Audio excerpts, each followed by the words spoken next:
Well, maybe I'll introduce myself. This is part of me.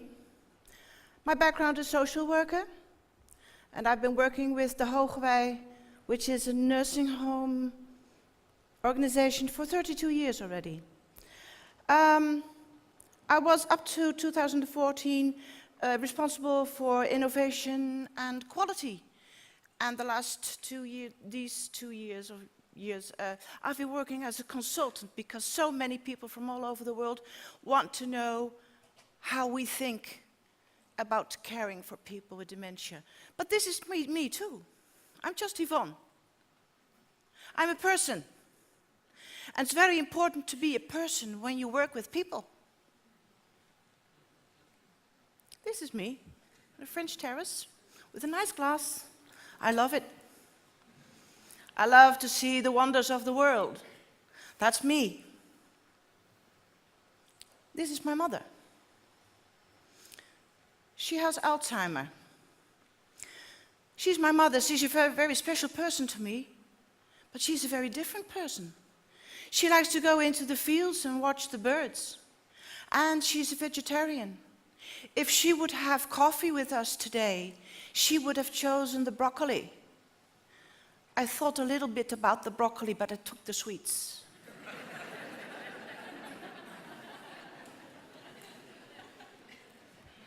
I read this just a few weeks ago.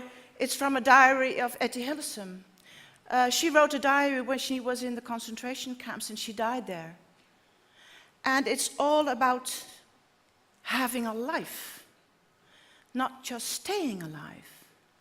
And that is too something that crossed our minds when we talked about having a different approach to people with dementia. And that was in 1992. At that time, I was care manager of a very traditional nursing home. What we see now is that that group of people with dementia is growing and growing in the Western world and in the Asian world. And it is becoming a big problem. What we see now is that politics have to think about what can we do with people with dementia, because nobody in the Western world does not know anybody whose life has not been affected by dementia. It's coming nearer and nearer. We cannot hide away anymore for dementia. We have to deal with it because it's coming nearer and it will affect us. Maybe it will affect me, myself, or maybe my husband. It's affected me because my mother has Alzheimer's. And that is probably the case with all you sitting here. We as a nursing home organization, we offer living somewhere else outside their own house. Why? Because we all know that staying at home is the very best for a person. And that's also the policy of a lot of governments. Please keep those people at home. That's the best ward for them. It's the best place to live. Every one of us wants to stay at home. And for 85% of all people with dementia in the Netherlands, it's possible to stay home with all the help of friends, neighbors, family, professional support. That is possible in our organization, in our country. But 15% of all those people cannot cope at home anymore. It doesn't feel safe anymore. It's not possible anymore because dementia is a horrible disease. And it confuses people. So for that 15% that cannot live at home anymore, we have to provide some other place to live. In the Hogeweyk, only people with very severe dementia live, really the last stages. In the Hogeweyk, people live that cannot live at home anymore, that cannot cope at home. With all the help of their loved ones, it's not possible. They come to live with us for the last years of their life. They all die in the Hogeweyk. I'll tell you a little bit about Hogeweyk. What is that name? It's not a Dutch word. Hogeweyk is a part of Weesp, where we're situated, and that's a very old name. But the Dutch word wijk means neighborhood. And we thought when we built that village, as a lot of people call it, we said, well, let's call it Hogeweyk. It's a village. It's what's in the name. But as I told you, we started thinking about what we offer people that live with dementia in 1992. And that was because we often had spoken to each other about the fact that the place we were running at that time, a traditional nursing home, was not the place we would want our parents to live, or ourselves, or our neighbors or friends. And then after spoken about that, and the coffee was over, we would go on to work again as any other day. Until our managing director said, let's sit down and talk about this, because we are in charge here. We can change things. If we do not agree with what we offer as a product, we have to change that. And we sat down as people and as professionals. As professionals, we knew that people with a severe dementia need safety. They need to understand what's happening.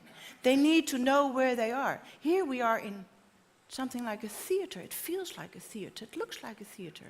And when I'm on the stage, I know I have to do something to interest you. When I go to a restaurant, it has to look like a restaurant, so I know what's happening there. Well, we can do that. We're healthy people. But people with dementia really need to know what's happening here, what's expected of me, because otherwise they do not feel safe. They will feel confused. So as professionals, we said, these people need a life they understand. But what is a life they understand? Well, we said, it's a normal life. That's what they've been doing all their life, so that's normal. And that normal life is at home, but it's not possible at home anymore. So let's create a world that is like home, where they understand what's happening. And in that place, in our place, where we create a life like home, we can support people, because we are professionals, to live with their dementia and to live a normal life. Normal life. People that live with us have an average age of 84. So we had to think about what's a normal life for that generation. Well, this is our discussion. We said people live in a normal house with a normal household. And they live alone, maybe two of them. That's normal. But then the professional came in and said, yes, but people with a severe dementia cannot be alone. That's why they are with us. They cannot live alone. And what we also see is that people with dementia together in a small group, 2 or 3, that doesn't work. They need us to have something happening, nice things happening. But we also saw that in that traditional nursing home we were working at that time, we had groups of 15 or 20 people living together. And we saw that is not okay. It's too much. We often saw that people said or thought, who are all those people in my house? I don't understand. Why am I here? I want to go home. These are too many people. So we said we needed to create a world where people live in a normal life, a normal house and household, but they also have to live in a smaller group than they live at that time in the nursing home. But not too small, because then it's not a life. So we said it should be a small group of people. And we talked about, who are those people? Well, the way we did it at that time, and the way it's done mostly, is that we say, oh boy, somebody died. There's an open chair, an open bed. Well, the first on the waiting list can come in. Here's your chair, here's your bed. And I hope you're lucky that the people you live with are people you will like. Because these are the last years of your life. You have to live with them until you die. And that's not a nice thought. So we spoke about the fact that we should make a selection of people, a selection that we thought would work. The people that come to live with us cannot tell that themselves anymore. They cannot select themselves anymore. So we had to find a way to select people that could have a nice life together. I'll talk about that later. We talked about the fact that people came to live with us because they couldn't cope at home, that we would create a normal life with a normal household, small group of people, nice people. But that these people also needed their own individual life because we Europeans, we are all individuals. We're very special, all of us. And we want that very special own life. But we're also social animals. We need all those other people. We need to be part of society. We need a social life. And that is also true for people with dementia. But we need to support them to do that because they cannot do it by themselves. So that's what we talked about. And I'll tell you about that, how we did it. I can't tell you everything because I'll need a few days. But we started in 1993. We just started, and I was a project leader. And maybe that's why I'm here. But later, people said, what did you do? How did you get so far? And we sat down and talked about it. And we found out that there were 6 very important aspects that together would hold up that roof of quality for life for people with dementia.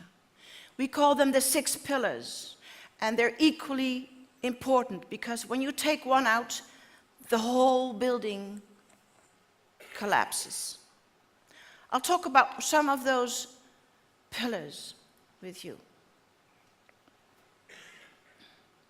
I don't think the time is running. It's still 45 minutes. That means maybe that I can talk till the end of the day. I'd like to. Okay, the 6 pillars. Favorable surrounding. Talk a lot about that because it's very important for people with dementia. Pleasure in life and meaningful life. And meaning in life. Yes, we are here because you have the feeling you have to make a difference in life. And we have lunch because we like fun in life. Health, we want to experience health. I'll talk about lifestyle, what that is. And of course you need an organization and volunteers and employees because we have an organization that supports people to live with their dementia, and those are 152 people. It's a business, we have to do it. We have to cope with our budget. We have the same budget as any other traditional home in the Netherlands. This is a non-profit organization. Favorable surrounding. We learned a lot about favorable surrounding. We knew in 1992 that people with a severe dementia need a surrounding they understand, they recognize. But later we learned from a neurologist in the Netherlands that actually the brain works in a way that we need to understand the pictures we see. When I ask you, how was your last holiday? Well, one of the pictures I get is that me on that terrace in France. I don't get words, I get pictures in my mind. People live on pictures. What we see is what we understand. And that is very important for people with dementia. What we did up till 1992 was that we said to people living at home, you cannot cope at home anymore. Well, come to live with us. We're professionals, we know how to do it. Have a good life and live with us. And they would come into our nursing home, and what did they see? A hospital-like environment. And we said, you live here? I live here. It doesn't look like my house. It looks like a hospital. Something bad happened to me. I have to go home now. This isn't okay. The nurses are nice. The food. But I have to go home. This is not the place I live. What we actually did in that time is that we took people from their home, people that were already so confused in their mind because of the dementia that they could not cope at home, took them into a nursing home, offered them a hospital-like organization and environment, and we said, this is your house. We offered extra confusion. It kept us into business.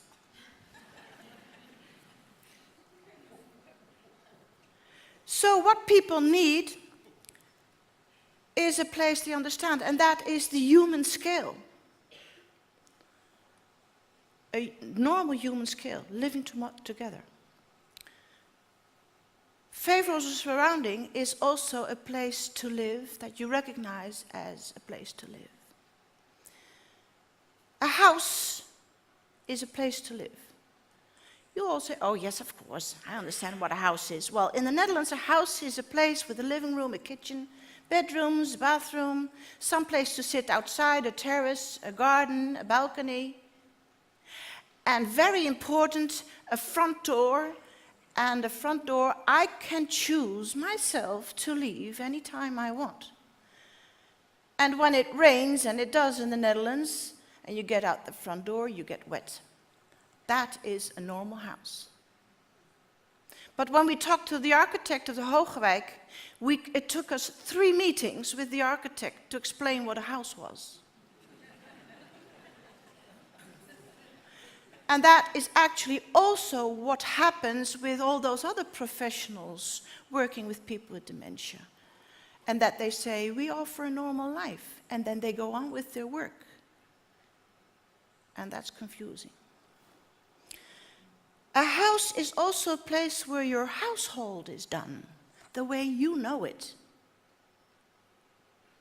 And that your meals are prepared there, that you can see it, that you can smell it, and in the time that you want that meal, like you usually always did. Your daily rhythm, the normal thing. This is one of our houses. You see the people around the table having breakfast. This is typically a lifestyle, I'll tell you later, where they like to have breakfast together. I don't know how it's in your house. When you look at breakfast time in my house, you see me on the couch with the newspaper and a cup of tea, and my husband in the kitchen, and he drinks something, and then he goes to read the newspaper too, and then, well, that's breakfast. For these people, this is breakfast. You should know when you help these people. This is normal life. For people that had their household for so many years, this is normal household life.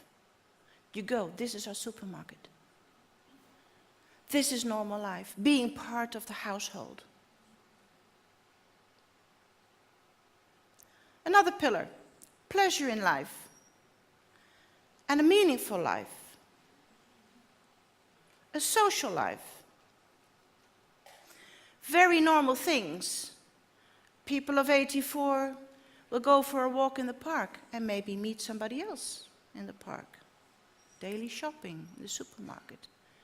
Going to a concert, and in that concert are people in the audience that also like that kind of music. And that's the way you enjoy something better, to enjoy together. I travel around a lot to do this. And what I do is make pictures with my telephone, and I send them back home because I like to share what I've seen. Look what a wonderful place this is here. Look what I've seen this morning. We are social people. We need to enjoy things together with people that enjoy the same things. The freedom to wander around, but also the meaning of life, your religion, your church, your rituals. You want to talk about politics or the green world or the Bible. So that's your own individual life. This is part of social life in the Hogeweyk. It's a pub. I think you'll recognize it. It's typically Dutch. We call it bruin café. It's brown café because of the colors. It's dark. This is typical for favorable surrounding. I once saw a gentleman, one of our residents, come in, went up to the bar, and he ordered a beer. Very normal behavior. And the beer was made, but he was gone. He forgot that he ordered a beer. He understood where he was. That's the favorable surrounding. But the dementia had him walk away. So one of us had to say, "Please, sir, your beer is here. Cheers. Let's have a nice night." And that is exactly what's happening all day, in a very simple example.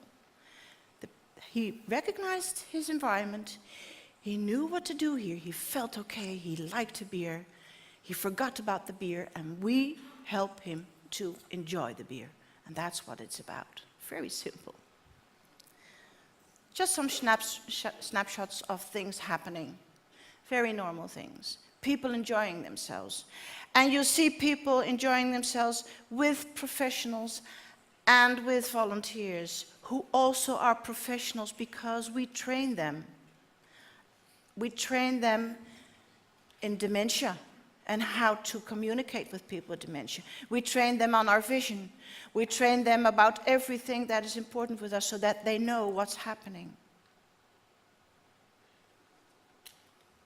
Then lifestyle. Well, that is something that I understand most people say, yeah, well, that's nice for you, but we don't have that lifestyle thing. We're all equal. Yeah, true. I'll tell you about lifestyle. Lifestyle has to do with the way you live, your interior design, the things you do, how you think about the world, your norms and values, that kind of things. We talked about it in 1992. We said we want to select people so that they have a good chance to become one of a group of people that can be their friends. But we didn't know. We said, well, let's call it lifestyle. They have the same ideas in life. They have the same lifestyle. And so in 1993, I started to study all kinds of literature on lifestyle, and we found a lot of aspects that are important in lifestyle. And in 1994, when we were changing our whole organization into this concept, we interviewed all the family members of our residents because the residents couldn't answer this anymore. And we found 7 lifestyles. Later in 2002, we came up to Motivaction, which is a research company in the Netherlands, and they do research on lifestyles. And I'm convinced that that's done in Norway too, because political parties need it, because big companies need it.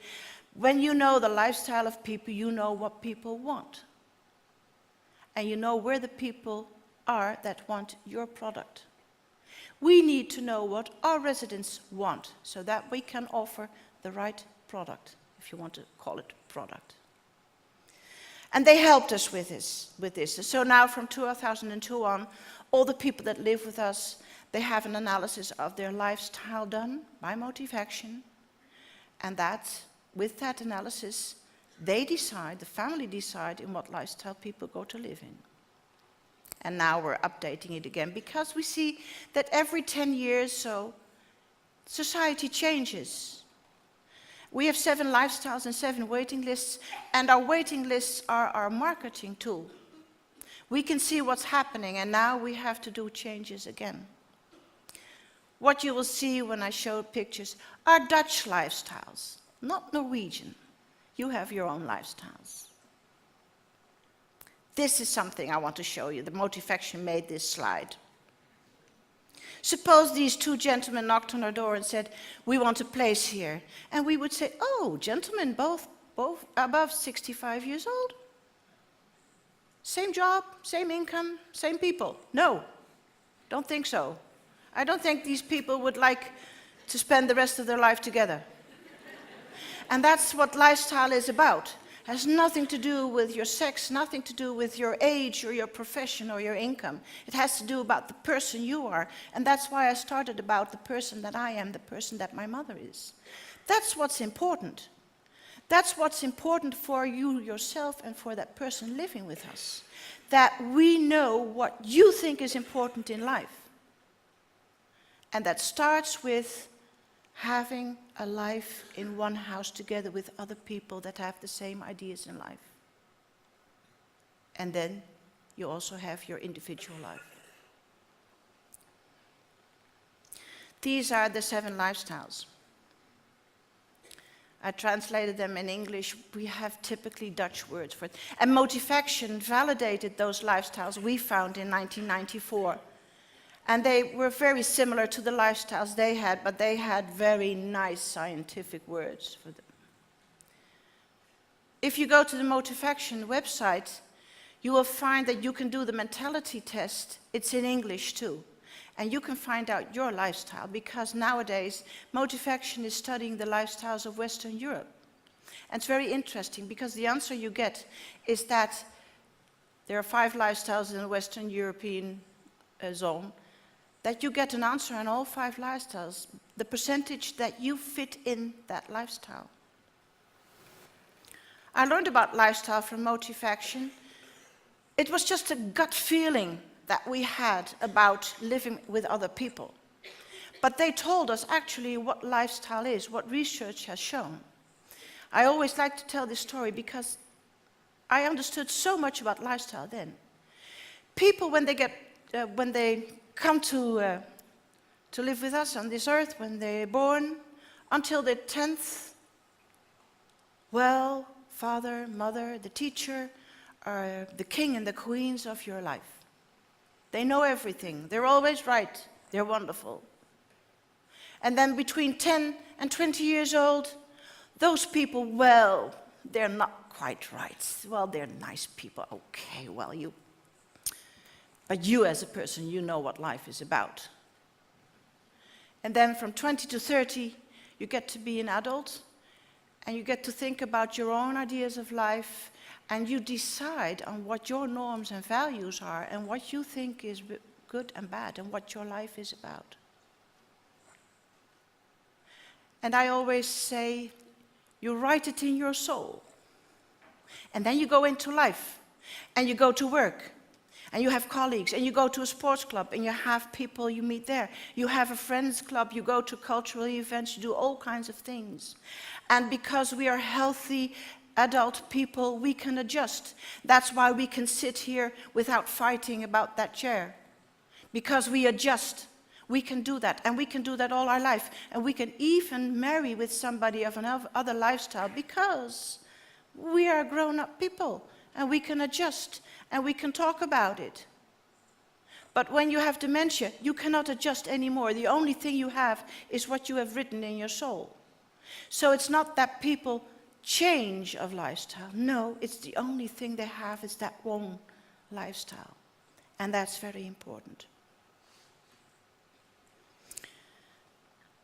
I have some pictures without people. I always try to have pictures with people, but I always need the permission of family. So with people, rooms are always nicer. This is a homely lifestyle where household is very important. This is urban lifestyle. Generation 84. Not nowadays. Upper class. Nothing to do with money, it's the way you live. She's a member of the cultural lifestyle. A lot of artists, but also people that are interested in art, in music, in science and traveling. Very individual people. Indonesian group, a colonial thing, because it was a Dutch colony, and we have to change this, because this generation is actually the last generation with this lifestyle. The next generation has become Dutch. Workers, handicraftsmen, early up, early to bed, hard work, very proud about their job. Mostly men. and the Christian lifestyle, where their religion is the very most important thing in life. And that group is vanishing in our society at the moment, and we see we don't have a waiting list anymore for this group.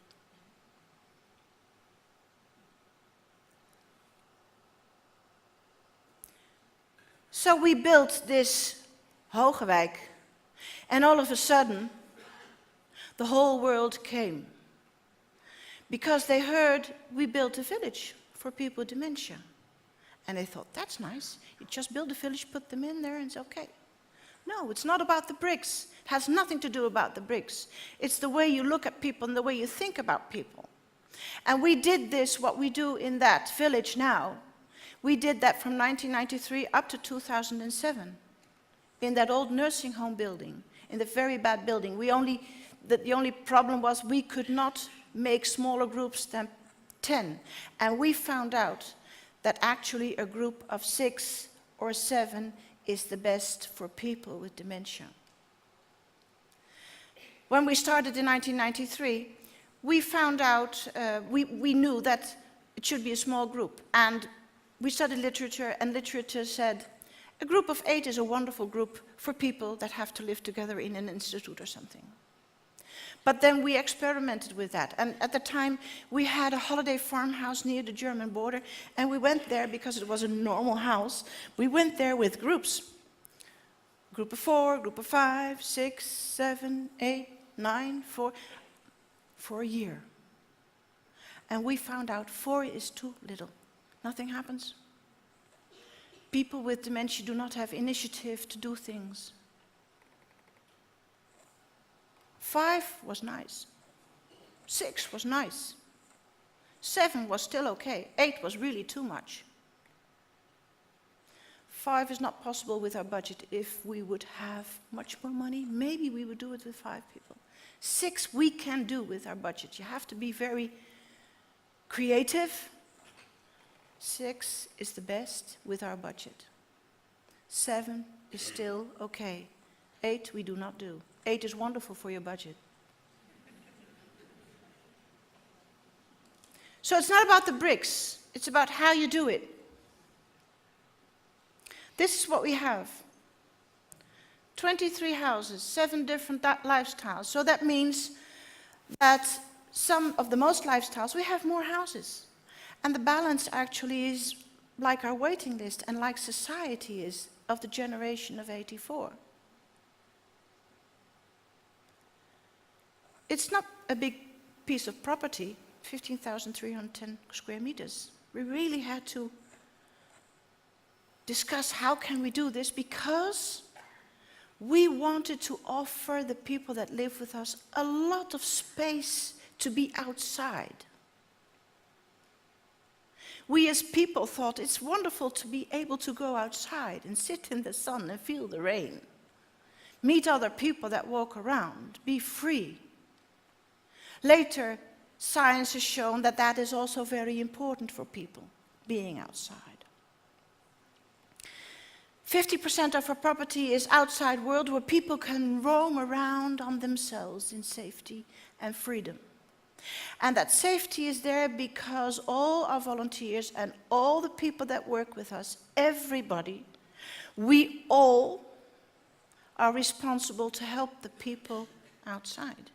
And when I sit in my office and I see somebody outside having trouble with something, I do not take my phone and say, well, that resident of yours, he's almost falling. No, I run outside and help that person. And that's what we expect everybody to do. It's the only way that the people that work in that houses can feel free to let their residents roam about. And it works. So in 1992, we had this idea. 1993, we started with an experimental ward where we just started. And in 1994, we had to change the rest of the whole Hogeweyk, in total 5 wards, into this concept because all the family members and the volunteers and all the employees of the other wards that were not the experimental wards said, we want that too, now. I had a program for 4 years, but they said, okay, but we're the first. So they did it, and we just had to run fast. And we did it at the end of 1994. The whole nursing home was changed into this new concept in that old building because it's not in the bricks. In 2002, our lifestyles were analyzed based on research. 2008, we moved into the new building, and in 2010 was the official opening. I'll show you some pictures. This is just the street. A lady on her way, one of the gardens. This is the theater square. Again. Just a nice place. When I saw that, I thought, well, somebody had a nice cup of coffee here. Wonderful. We have modern art, but also other art all over, because art is also a part of life. As a theater is. We didn't have a budget for the theater, but it's part of life, so we had to find money. A theater, a restaurant, a pub, a hairdresser, club rooms. People can be member of a club where they meet other people that have the same interest. Social life, all that parts, it's there. Well, everybody always wants to say, what about the scientific research? Yes, scientific research has shown that there are very positive effects of small-scale living, but that's what you know too. And what we see is that there is an improved social involvement that really can be seen. We see that caregivers experience less aggression, less stress. We know that exercise and fresh air, sunlight, daylight are very important for your brain. And a pleasant physical surrounding is okay for you too. Well, that kind of things people have to research. Well, we all know that, but you have to research it. And that people eat better when they eat together with nice people on a nicely set table. What we see is that we have a very high satisfaction rate. In the Dutch system, we have to evaluate that every 2 years with the same system. It's a benchmarking system, and we're in the top in the Netherlands. I think we have a high satisfaction among personnel and volunteers. It's a little bit higher than the average in the Netherlands. But the most important thing is the satisfaction among residents. We do not ask the residents. We try to find out if somebody is happy, but we ask it. We get the questionnaire from the family members. Important for the Hogeweyk is that there's no nursing home stigma. You can just come in. People from outside come in. People from outside come to our theater to join with our concerts. They come into our restaurant to have a meal. We have companies that come in with the business partners to have lunch in our restaurant. The people that live around us come in with their children because it's safe for children. There's no nursing home stigma. Less antipsychotics. We're still not very happy with it because we think most of them are terrible. Sometimes they help. But we went from 50% to 13%. It says 16, but now it's 13%. So that is really a reduction.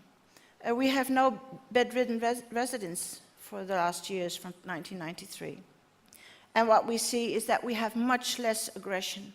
I know some people that walk around in the Hogeweyk that were be very aggressive in a situation in a traditional nursing home or in a small-scale living where your freedom to roam around is very little.